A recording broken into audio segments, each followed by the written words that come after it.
అంతా ఉన్నారు. సతీష్ గారు నమస్తే. నమస్తే. ఆంధ్రప్రదేశ్ అసెంబ్లీ సమావేశాలు మరికొద్ది రోజుల్లో స్టార్ట్ కాబోతూ ఉన్నాయి. So speaker Ayyanna Patrudu demand చేస్తూ ఉన్నారు, జగన్మోహన్ రెడ్డి అసెంబ్లీకి రావాలి అని చెప్పేసి. మీరు జీతాలు తీసుకుంటూ ఉన్నారు కానీ అసెంబ్లీకి రావడం లేదు, ఇప్పటి వరకు తీసుకున్న జీతాలు కూడా వెనక్కి ఇచ్చేయండి అని చెప్పి ఆయన డిమాండ్ చేస్తూ ఉన్నారు. అండ్ కేంద్ర ప్రభుత్వాన్ని కూడా విజ్ఞప్తి చేస్తూ ఉన్నారు, సభకు రాని ఎమ్మెల్యేల పదవి పోవాలి, లేకపోతే వాళ్ళకి జీతాలు కూడా ఇవ్వకూడదు, ఆ రకంగా ఒక చట్టం తీసుకురండి అని చెప్పి కేంద్రాన్ని కూడా అయ్యన్న పాత్రుడు డిమాండ్ చేస్తూ ఉన్నారు. ఏంటంటే ఇటువంటి చట్టం వచ్చే అవకాశం ఉంటుందంటారా? రైట్, అంత ఈజీ కాదండి ఇప్పుడు. ఎందుకంటే ఒక అసెంబ్లీలో ఎమ్మెల్యేలు రాకపోతే జీతం వెనక్కి తీసుకోవాలి లాంటి చట్టాన్ని ఇప్పుడు తేవడం అంటే ఏదో ఒక ఆంధ్రప్రదేశ్ అసెంబ్లీకో లేదంటే ఒక తెలంగాణ అసెంబ్లీకో అట్లా చేసుకునే వాతావరణం లేదు. ఎందుకంటే దేశవ్యాప్తంగా పార్లమెంట్ దీనికి చట్టం జరగాలి. ఇప్పుడు ఆయన అంటున్నారు కదా, అసెంబ్లీకి రాని ఎమ్మెల్యేల జీతం వెనక్కి తీసుకునేలా పార్లమెంట్లో చట్టం చేయాలని కోరాం, ఇంకా దీనిపైన సమాధానం రాలేదు అని అంటున్నారు. కానీ ఇప్పుడు ఏంటంటే ఇప్పుడు ఇక్కడ వర్తిస్తే ఇంకా లోక్సభ రాజ్యసభలో కూడా వర్తింపు చేయాలి. అయితే ఇప్పుడు ఏంటంటే రాజ్యసభ లోక్సభల్లో ఎవరైతే హాజరు కావట్లేదు, హాజరు శాతం తక్కువ ఉండటం, ప్రశ్నలు అడగట్లేదు, ఇలాంటి అంశాలు ప్రస్తావనకు వస్తుంటాయి. కానీ అప్పటికి ఇప్పటికీ మనం చూసుకుంటే కొంత ఎమ్మెల్యేలు కానీ లేదంటే జాతీయ స్థాయిలో లోక్సభలో రాజ్యసభలో ఎంపీల హాజరు అవటం అనేది పెరిగింది. ఎందుకు పెరిగిందంటే అప్పటికి ఇప్పటికి కొంత ఫ్లోర్ కోఆర్డినేషన్ సీరియస్ అయింది.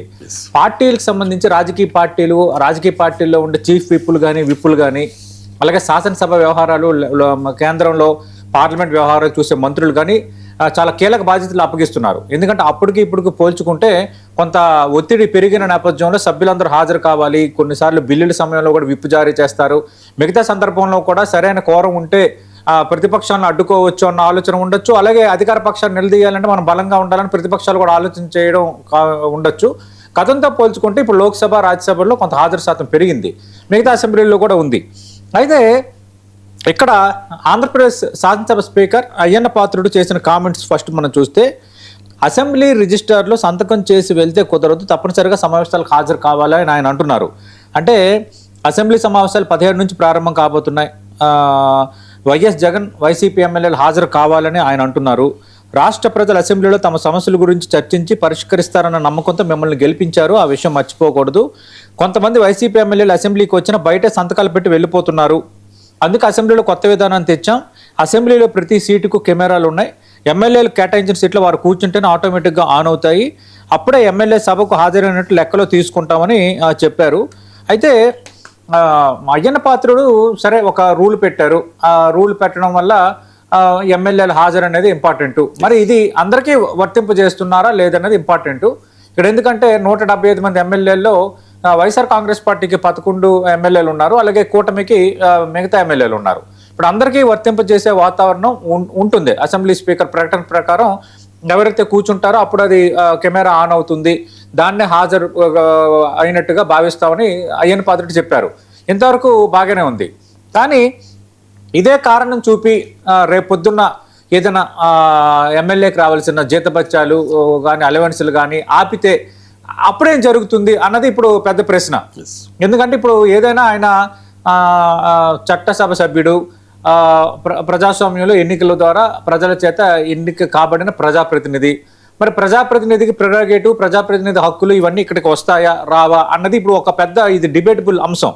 ఎందుకంటే సభకు హాజరు కావట్లేదు కాబట్టి శాలరీస్ ఆపకపోవడం అనేది పూర్తి స్థాయిలో స్పీకర్కు డిస్క్రిప్షన్ ఉందా లేదా అన్న దానిపైన ఇంకా లోతైన విశ్లేషణ, లోతైన అంశాలు అవసరం.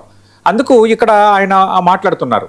ప్రధానంగా ఇక్కడ రెండో కోణం కూడా చూడాలి. రెండోది ఏంటి, వైఎస్ఆర్ కాంగ్రెస్ పార్టీకి సంబంధించి వాళ్ళు ప్రతిపక్ష హోదా కావాలని వాళ్ళు అడుగుతున్నారు. ఇక్కడ ఈ ఇష్యూ అనేది మనం చూస్తే ప్రతిపక్ష హోదా ఇవ్వడానికి అర్హత లేదు, మీకు 11 మంది ఎమ్మెల్యేలు వచ్చారు అన్నది వీళ్ళు అంటున్నారు. నిజంగా ప్రతిపక్ష హోదాకు ఇవ్వడానికి అర్హత లేకపోవచ్చు, కానీ బట్ అదే సందర్భంలో ప్రతిపక్ష గ్రూప్గా గుర్తించిన వాతావరణం కూడా మనకి గతంలో మనం చూసాం. ఎందుకంటే మొత్తం సభ్యుల్లో 10% సభ్యులు 10% అంటే 175 మంది సభ్యుల్లో 17.5 అంటే 18 లేదా 17 మంది సభ్యులు ఉంటే ఆటోమేటిక్గా ప్రతిపక్ష హోదా దక్కే అవకాశం ఉంది. అంతకుముందు మనం చూస్తే 2024 ఎన్నికల్లో కాంగ్రెస్ పార్టీకి 100 సీట్లు వచ్చాయి. 100 సీట్లు రావడం వల్ల ప్రతిపక్ష హోదా దక్కింది. లోక్సభలో రాహుల్ గాంధీ ప్రతిపక్ష నేత అయ్యారు. Is leader of opposition now Rahul Gandhi. అంతకుముందు ఏమైంది, కాంగ్రెస్ పార్టీకి రాలేదు. కాంగ్రెస్ పార్టీకి 10%, అంటే 554 సీట్లు రాలేదు. రాని పక్షంలో ఏమైంది, వాళ్ళకి 50-51 వచ్చాయి. అప్పుడు దాన్ని ఏం చేశారు, మరి ఇక్కడ వాతావరణం దెబ్బతినకుండా ఉండడానికి అప్పటి స్పీకర్ ఏం చేశారంటే కాంగ్రెస్ పార్టీని లోక్సభలో ప్రతిపక్ష గ్రూప్ అంటే అపోజిషన్ బ్రాకెట్లో జీ, అపోజిషన్ ఒక గ్రూప్గా దాన్ని ఫిక్స్ చేశారు. ఆ ఫిక్స్ చేసిన క్రమంలో మీకు గుర్తుండే ఉంటుంది, బెంగాల్కి చెందిన చౌదరి ఆయన అప్పుడు లోక్సభలో ప్రతిపక్ష నేత on behalf of Congress party ఉన్నారు. అప్పుడు రాహుల్ గాంధీ లేరు. కానీ ఇప్పుడు ఏమైందంటే ప్రతిపక్షం అనే హోదా వచ్చింది కాబట్టి రాహుల్ గాంధీకి అఫీషియల్గానే as per procedure, as per rule ఇచ్చేశారు. అందుకే ఏంటంటే ఇక్కడ ఒక కండిషన్ ఉంది.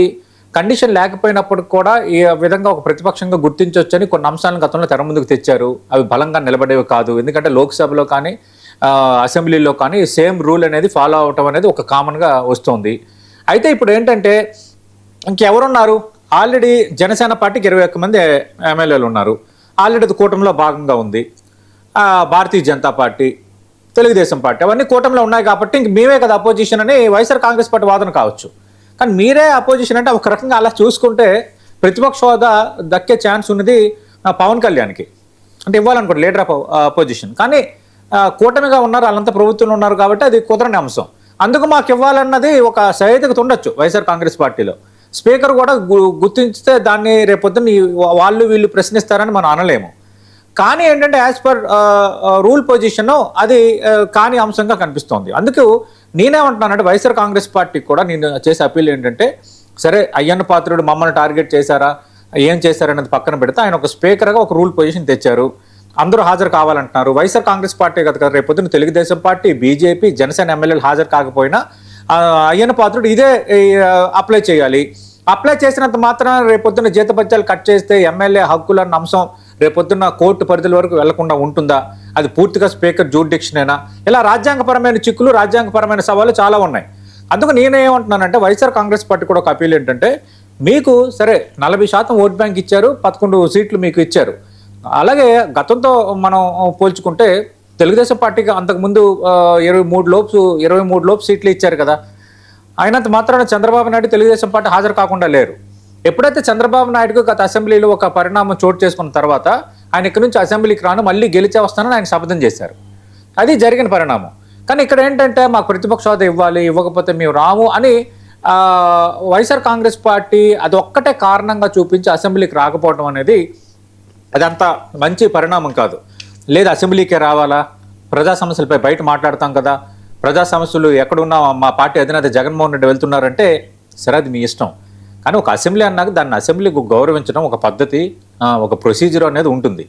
రండి, మీరు 11 మంది వాయిస్లు ఇచ్చేయండి. ఇంకేమంటున్నారు, మేము 11 మంది ఉన్నాం కాబట్టి మా గొంతు నొక్కే ప్రయత్నం చేస్తారు, మమ్మల్ని టార్గెట్ చేస్తారంటే టార్గెట్ చేస్తే ఎదుర్కోండి. నేను అదంటున్నాను కదా, అంటే అంతమంది సభ్యులని మీరు ఎదుర్కోవటం అనేది, మీకు 124 మంది మీ సభ్యులను ఎదుర్కోవటం అనేది అది మీకు బిగ్ అడ్వాంటేజ్ కదా. జగన్మోహన్ రెడ్డి అక్కడికి వచ్చి వాళ్ళందరినీ ఎదుర్కొని మాట్లాడుతున్నాడంటే అది పెద్ద మీకే అది ప్లస్ పాయింట్ అవుద్ది కదా. మీ 11 మంది ఎమ్మెల్యేలు గట్టిగా మాట్లాడే వాళ్ళు 5 ఎమ్మెల్యేలు ఉన్నారు, వాళ్ళకి అవకాశాలు ఇవ్వండి. యాక్చువల్గా వైఎస్ఆర్ కాంగ్రెస్ పార్టీ ఎమ్మెల్యేలో కూడా కొందరు టాప్ ది రికార్డ్గా మాట్లాడినప్పుడు ఒక 4-5 ఎమ్మెల్యేలకు అసెంబ్లీకి వెళ్ళి మాట్లాడాలని ఉంది వాళ్ళకి. కొందరు ఫస్ట్ టైమర్స్ కూడా ఉన్నారు. వాళ్ళు ఏంటంటే అసెంబ్లీకి వెళ్ళాలి, మాట్లాడాలి, చంద్రబాబుతో లేదా రెవెన్యూ మంత్రితో, స్పీకర్తో వాగ్యుద్ధం పెట్టుకోవాలి, అది ఉంటుంది. ఒక అసెంబ్లీలో కూర్చోవటం, అసెంబ్లీకి హాజరవటం, అసెంబ్లీ సెషన్కి హాజరవటం అనేది అది ఒక ప్రిరగేటివ్, అది ఒక హోదా పెంచేది, అది కెరీర్కి బాగా ఉపయోగపడేది. కానీ ఇప్పుడు ఏమైతుంది, పార్టీ అధినేత నిర్ణయం తీసుకున్నారు కాబట్టి ఎవరు మూవ్ కాని పరిస్థితుంది. చాలా రకాలుగా ఈ మధ్యన చర్చ అయితే జరుగుతుంది. జగన్మోహన్ రెడ్డికి అసెంబ్లీకి వస్తారా, వచ్చే ఆలోచనలు చేస్తున్నారని ఒక చర్చ అయితే జరుగుతుంది. నిజంగా వస్తారా రారనేది చూడాలి. కానీ వస్తారా రారనేది కాదు, రావాలి, అసెంబ్లీకి రావాలి, ప్రజా సమస్యలపై మాట్లాడాలి. నిజంగా మీకు అవకాశం ఇవ్వట్లేదు అధికార పక్షం, మీ మైకులు కట్ చేస్తుంది, మీకు అనుకున్న సమయాన్ని ఇవ్వట్లేదు, వాళ్ళే కదా, వాళ్ళే ఎగ్జిబిట్ అవుతారు కదా. ప్రతిపక్షం గొంతు నొక్కేస్తున్నారు, జగన్మోహన్ రెడ్డికి టైం ఇవ్వట్లేదు, ఎమ్మెల్యేలకు టైం ఇవ్వట్లేదు, వాళ్ళని అవమానపరుస్తున్నారని మీకే అది అవకాశం కదా, మీకు ఒక అస్త్రం అవుద్ది కదా. అది దాన్ని అస్త్రంగా మీరు ప్రజల ముందుకు మళ్ళీ చూపించవచ్చు కదా. చూడండి, ఇలా మాట్లాడుతుంటే ఇష్యూ మీద నాకు అవకాశం ఇవ్వలేదంటే అది ప్రజల్లో మీకు ఒక అది పాజిటివ్ అంశంగా మారే అవకాశం ఉంది. అందుకు అదేమీ చేయకుండానే మనం అసెంబ్లీకి రాము అంటే అది కరెక్ట్ పద్ధతి కాదు. ఎందుకంటే అసెంబ్లీ సెషన్ ప్రారంభంలో మనం చూసాం, జగన్మోహన్ రెడ్డి ఓడిపోయిన 40% ఓట్లు వచ్చాయి, 11 మంది శాసనసభ్యులు గెలిచారు. కాబట్టి అసెంబ్లీలో బ్యాక్ గేట్ ద్వారా అసెంబ్లీ పోర్టుకోలోకి వచ్చేటట్టుగా ఆ ప్రభుత్వం అప్పుడు ఆయన అనుమతించింది ప్రారంభంలో. గెలిచిన తర్వాత కొంచెం ఆ రెస్పెక్ట్ అయితే ఇచ్చారు. అలాగే సభలో రావటం వల్ల తెలుగుదేశం పార్టీ శాసనసభ్యులు, జనసేన శాసనసభ్యులు, వైఎస్ఆర్ కాంగ్రెస్ పార్టీ శాసనసభ్యులు అందరూ ఉభయ కుశలో మాట్లాడుకోవటం, అది ఒక మంచి వాతావరణం అనేది ఉంటుంది. నేను చాలా సందర్భాల్లో చెప్తున్నాను, రాజకీయంగా అంటే మీకు ఇతర పార్టీలు శత్రువులు కాదు, ప్రత్యర్థులు మాత్రమే. కానీ అందరూ కలిసి ఉండే వాతావరణం ఉండాలి. మనం ఉమ్మడి ఆంధ్రప్రదేశ్లో కానీ చాలా చోట్ల చూడలేదా? హోరాహోరీ చర్చలు జరిగేవి చంద్రబాబు నాయుడు, రాజశేఖర రెడ్డి ఉన్నప్పుడు. ఆ తర్వాత రోసయ్య వర్సెస్ విపక్షాలు జరుగుతున్నా కూడా అందరూ స్పోర్ట్స్ మీట్లో కలవటము, అసెంబ్లీ లాబీస్లో ఒకరికొకరు మాట్లాడుకోవటం. మీరు నమ్మరండి, కొన్ని పార్టీలకు సంబంధించిన ఎమ్మెల్యేలు అసెంబ్లీలో విపరీతంగా ఒకరిపై ఒకరు తిట్టుకునే వాళ్ళు, ఇదేదో పెద్దదైపోయిందని అనుకునే వాళ్ళం. వాళ్ళు అసెంబ్లీ లాబీల్లోకి వచ్చి బావాని పీల్చుకునే సందర్భాలు ఉన్నాయి. అంటే ఒక కొలిక్కులుగా కాఫీ తాగటం, మాట్లాడుకోవటం, మీ పార్టీలు ఎలా జరుగుతుందంటే అదొక ఒక హెల్దియర్ అట్మాస్ఫియర్ అనేది ఉండేది. కొన్ని సందర్భాల్లో స్పీకర్కి, ముఖ్యమంత్రికి పార్టీలకు అతీతంగా ఆ జిల్లాకు సంబంధించిన శాసనసభ్యులందరూ కలిసి రిప్రజెంటేషన్స్ ఇవ్వడం నేను చూసా. అది ఉండాలి. ఆ వాతావరణం లేకుండా అసెంబ్లీకి మేము రాము అని అనుకోవటం వైఎస్ఆర్ కాంగ్రెస్ పార్టీ యాంగిల్ కూడా తప్పే. బట్ అదే సందర్భంలో రేపు పొద్దున్న జీతపత్యాలు ఆపిస్తే అది పూర్తిగా స్పీకర్ జూరిడిక్షన్, ఆయన డిస్క్రిషన్ పవరా, ఒకవేళ అదే జరిగితే రేపొద్దున ఎమ్మెల్యేలు మా హక్కులకు భంగం కలుగుతున్నాయని కోర్టు మెట్లు ఎక్కితే కోర్టులు ఎలాంటి తీర్పులు ఇస్తాయనేది ఆసక్తికరమే. రెండో, దాన్ని చట్టం చేయాలని కోరాం కేంద్రాన్ని. అంటే కేంద్రం ఎట్లా చట్టం చేయగలదు? కేంద్రం ఆంధ్రప్రదేశ్ అసెంబ్లీకి ప్రత్యేకంగా చట్టం చేయలేదు కదా.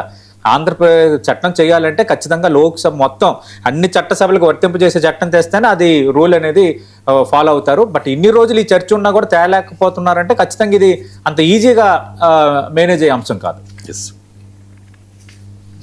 ఇక ఆంధ్రప్రదేశ్ రాజకీయాల్లో చాలా కీలకమైన